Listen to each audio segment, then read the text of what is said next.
I'm Esther Stapleton-Stone, and this is In the Boardroom podcast. And my guest today is W Lymn Rose. How are you, Jackie? Good afternoon, Esther. I'm absolutely fine, thank you. Fine. Nice to speak. I'm really looking forward to our conversation. I hope I don't disappoint. I'm sure you won't. I'm sure you won't. So please share briefly with our viewers and listeners where you grew up. I grew up in Nottingham born and bred. I spent all my school years in Nottingham, went to Birmingham to study after A-levels and came back to Nottingham for a year, then went back to Birmingham to do my initial training in the funeral industry. Wow. So we've both got experiences of being immersed in the Christian faith. So what's your connection? Well, my generation, I think it's true to say, when we grew up, we went to Sunday school, brownies, guides. At school, we had morning assembly and religious education. So I think that was fairly much part of the way we grew up. And then my father, being in the funeral industry, he always said he went to church every day except for Sundays, and I could understand that.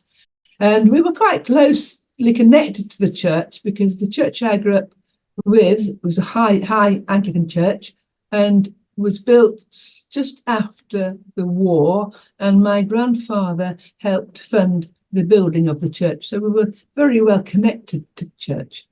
So what's the name of that church? St. Cyprian of Carthage is the name of the church, and it's actually in inner city Sneinton. Oh. My father died in 2018, and although my parents were no longer living in the parish, we had the service there, which was absolutely appropriate. And in fact, my father was a very good wood carver, and he carved a statue of St. Cyprian, which is in the church. Lovely. So what are the benefits of empathy, awareness of people's emotions, and how to handle change and having time management in your industry?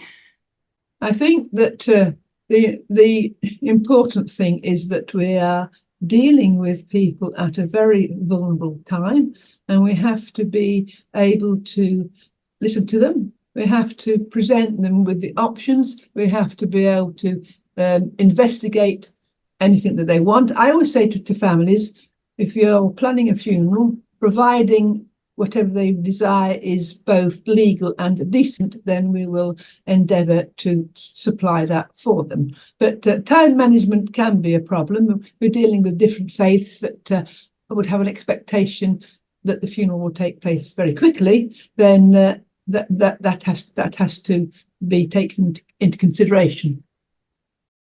Yeah. So we met at Nottingham City Business Club event several years ago, and you came to give a talk about catering for different cultural needs and of your clients. Why is it important to have an awareness of cultural needs, particularly in your business? I think it's particularly important because, well, Nottingham is a very cosmopolitan city, and I believe that we should be able to address the needs of anyone, regardless of their faith. And everyone. Death occurs to everyone. So matters not what one religious outlook is or isn't, and we're an increasing secular society, but I believe that the accommodating those wishes is absolutely important. And I said how we met all those years ago, and we've stayed connected, and it's been a great friendship. I've really, enjoyed our friendship over the years. And so City Business Club, it celebrates its centenary this year, and so you've got connections with any other person in the club at all? Yes, I have. I'm still in touch with Richard Winker, and I still see people from time to time that remember the day at the time I did the presentation. Of course, I was the only one giving the presentation, so they would remember me. So I have to make sure I behave myself. Yeah, I remember that occasion so fondly. And Richard became my vice president, and we had such a great working relationship on the council, and Richard was very instrumental in moving the event location for the club to the Park Plaza and negotiated all the pricing for the meals, and I thought he did such a great job. So it's great when you get a great working relationship with people. So if someone listening who would like to aspire to be in a club or in a boardroom environment, how can you encourage them to foster good working relations? What could they do? I think the most important thing is being kind. Kindness is so important, and understanding other people's needs, other people's means, and other people's academic ability. It's very easy for people to be dismissed for whatever reason, and I think that's such a shame, because everyone, regardless of their status, has their own special quality, and I think we should recognise those qualities in each individual. I love that. That's so good. So Christian music plays a big part in your family business. What's your favourite hymn and why? My favourite hymn has got to be "I Watch the Sunrise Lighting the Sky." I've heard that play so many times at funerals, and especially being married to a vicar, you do. I hear it more in the Catholic Church, actually. Right. Church. But I think that's probably because, as I said earlier, that more and more funerals are non-religious. Perhaps we have a greater tendency for Catholic funerals to still be in church, and therefore they're more religious, if you like. Yeah. It's a real shame that so many families will say to us, "Oh, he or she, they weren't religious. We don't want a religious service, and so we will arrange for a civil celebrant." And then on the day of the funeral, having met with the celebrant, the family will decide, "Oh, we have to have the Lord's Prayer. Oh, can we sing all things bright and beautiful?" I think to a certain extent, the families become nervous because they haven't been regular churchgoers. They feel that they are not entitled to have a minister to take the service. We try to explore that before we get to the stage of and try to explore that within their own parish before we get to the stage of suggesting a civil celebrant. That is so helpful, because being involved in church, you do come across people who don't come to church often, but still there is a desire to have a wedding in a church or a funeral, and because they are not regular attenders, they feel that they can't actually come and explore. So I think what you're saying is so important to viewers and listeners. If they feel that they're not regular churchgoers, the church is still very welcoming. I think the pastoral aftercare that parishioners receive is very, very important. So if someone is lonely and bereaved, I think they gain a lot from the pastoral care and the care of the community within the church. Absolutely right. I can actually credit to that to the church family, because where I am, we have bereavement cafe, and we find people that are non-churchgoers are really connected with the bereavement cafe, and so they get that kind of connection with church, but don't feel they are pressurized to attend services, but they get a community and they go out together and they bond over loss and grief, which is so important when you're going through a grieving process. Yes, I absolutely agree. Yeah. So Lymm's is a 5th generation business. What are the things that have changed in your industry, and how does your family embrace change?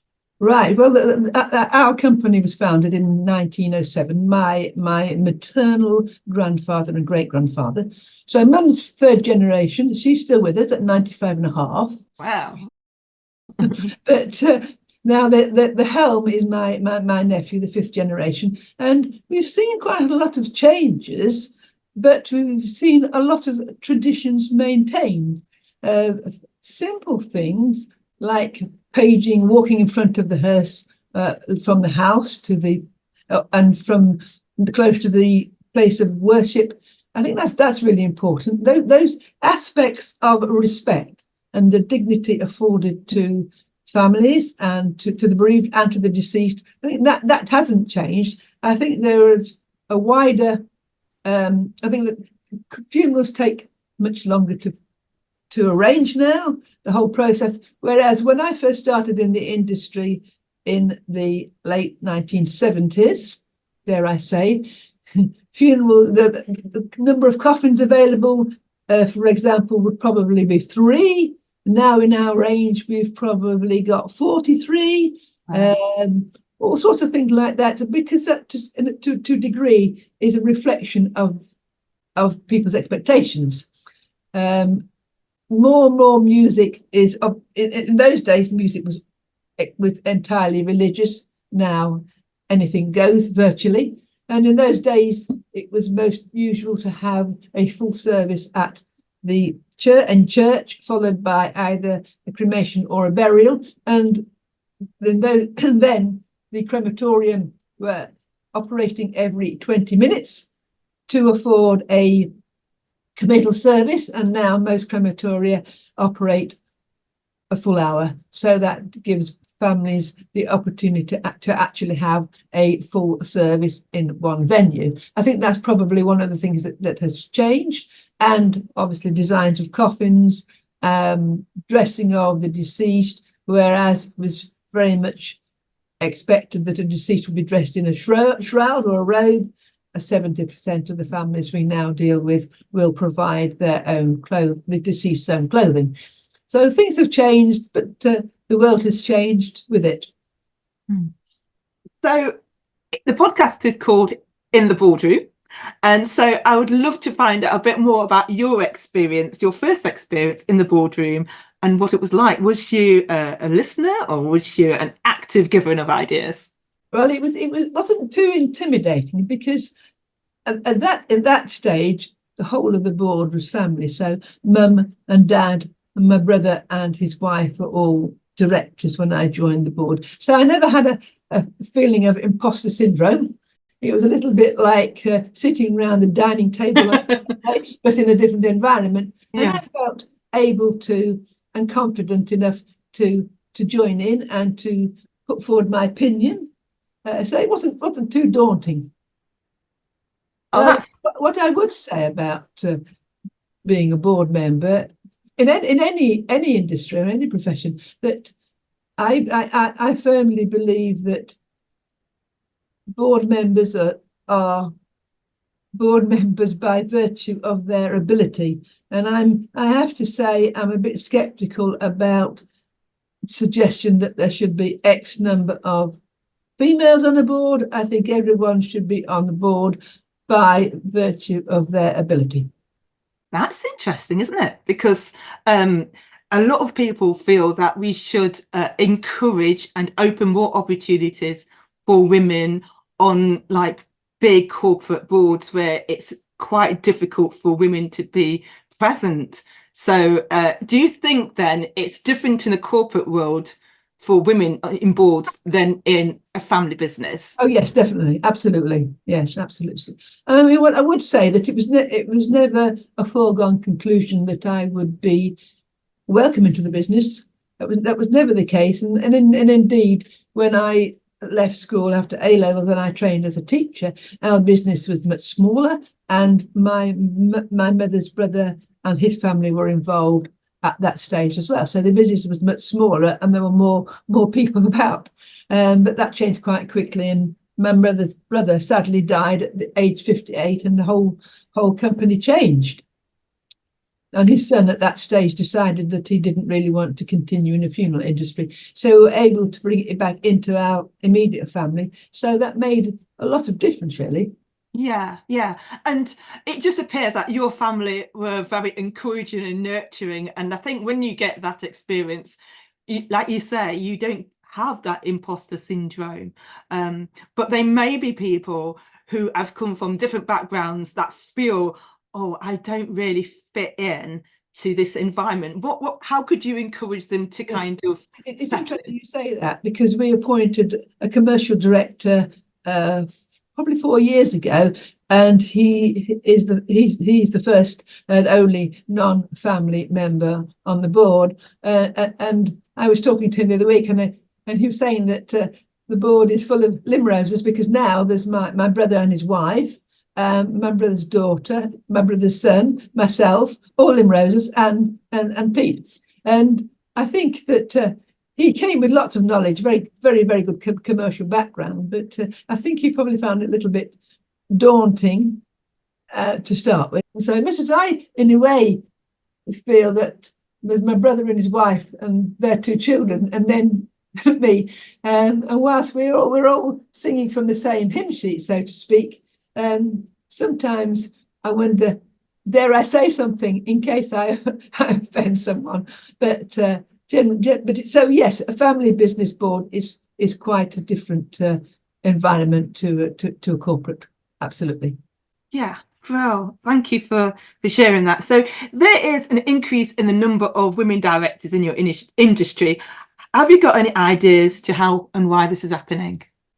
I think that women have been more encouraged, and as a lot of the small independent companies were sold to the corporates, and there are 3 large corporate organisations, that allowed or gave more women more opportunity than some of the family businesses did.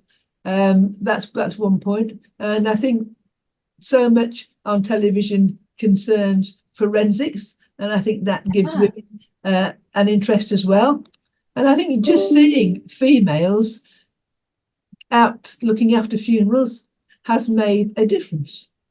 And when I first started, when I qualified as an embalmer, I think there were 5 females before me, and now out of about 1,000 members of the Institute of Embalmers, probably 50% are female. And in our own company, 50% of our funeral directors are female. So that's such an encouraging thing, for both, for male and female, because I think we all bring something to the table, and it just opening this opportunity just allows for more growth and more learning on both sides.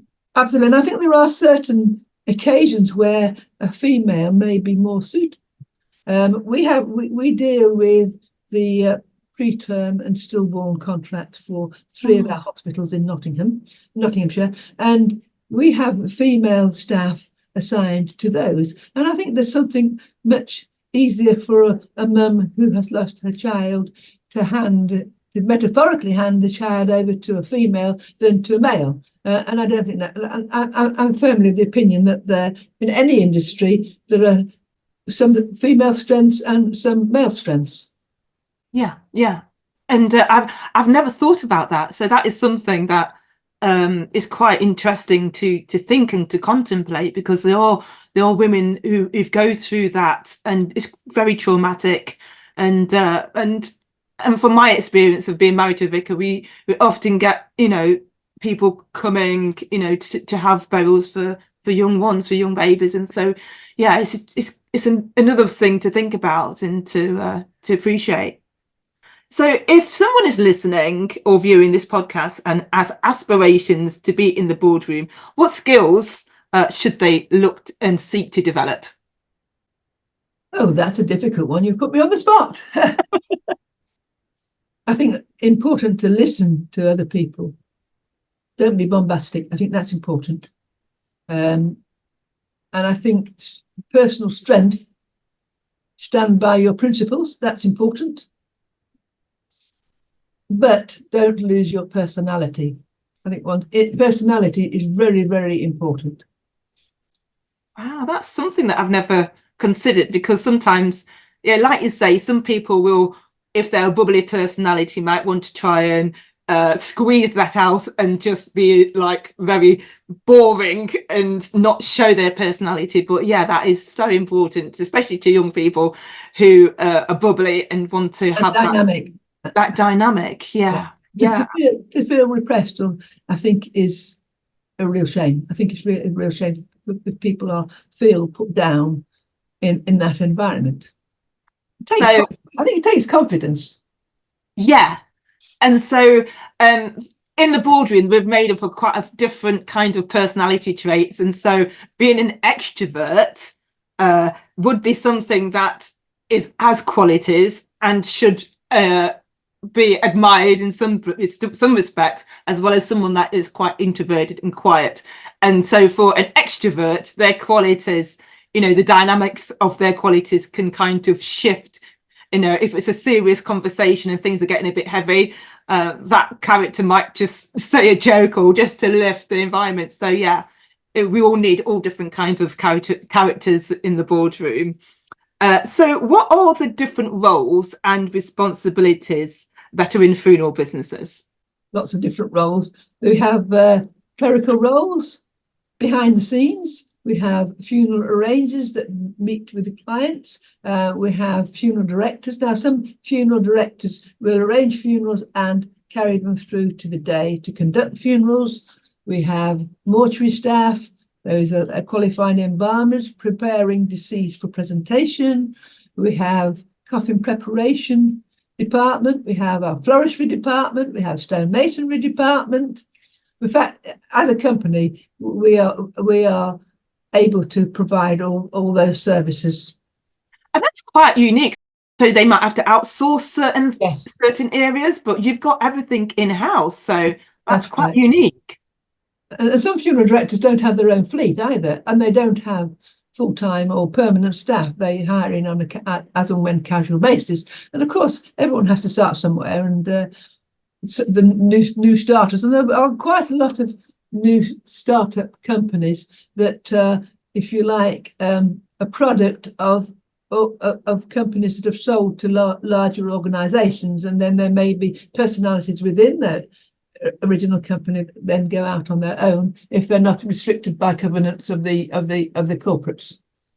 Right. Wow. And so how has your business diversified over the years, away from just looking at funeral, directorships? Like your cars, do you use them for other events? Right. Well, we have a very extensive fleet of Rolls Royces, purportedly the largest private fleet in Europe, although I can't be sure that's correct. And so in the past, we used to carry out a lot of wedding work, but now so many ceremonies are held in the same place as the reception that there isn't the same demand for vehicles, but we do hire them and for things like race days, school proms. Yeah. But I suppose the biggest need or use of our fleet are we hire to the trade, because we've got such an extensive fleet of matching vehicles. We'll hire all over the country within the funeral industry. We carry out a lot of funerals for the travelling community, and it's not unusual for us to send a hearse and 8, 9, 10 vehicles to anywhere in the country to accommodate vehicles for another funeral director. Wow. So that's one community that I really didn't think about. We often think about just, the local people, but yeah, the travelling community, they need services as well. Yeah, that's such an interesting. We're all over the country hiring within the industry, or even carrying out funerals ourselves. For our own funerals. If we have, for example, someone that dies in Nottingham and they maybe were born in Wales, as an example, they perhaps can't have a service in Nottingham, then a burial in Wales. So we'll do everything for them. Right. And as people have moved about more, I think very often it's someone wants to go home to rest. And if the same with dealing with deaths of people that are non-British, who perhaps want to go home to the homeland for burial. We deal a lot with African Caribbean funerals, with repatriation to Jamaica and Barbados in particular. We deal a lot with Irish Catholics, particularly from the Irish Republic. We take them back to Ireland, Polish people, wherever. In the past few weeks, I know we've sent deceased back to Sri Lanka, Kenya, Malawi, Jamaica, and Ireland, all within the past 3 weeks. Wow. And this has just taken a more of your business as time has changed, and people talk about the Windrush generation, and that's that generation now that are sadly, passing and want to be laid at rest back in the Caribbean and wherever people have originally come from. So yeah, that's so fascinating. The second generation will be more likely to be buried here. Yeah. Oh, well, I've really enjoyed our conversation, and we're coming to the close. And as a Christian, I like to pray for my guests. So if you're up for that, I'll say a prayer for you, and just say a big thank you for coming on the podcast in the boardroom. And I'll just say a prayer for you now, Jackie. So, Lord, I thank you for Jackie and for her life experience and everything she contributes to allowing people to have a peaceful burials. And we pray for her family business, that you'll continue to bless them and prosper the work that they're doing all around the world. Amen. Thank you, Esther. Thank you. God bless. Bless you. Thank you, Jackie.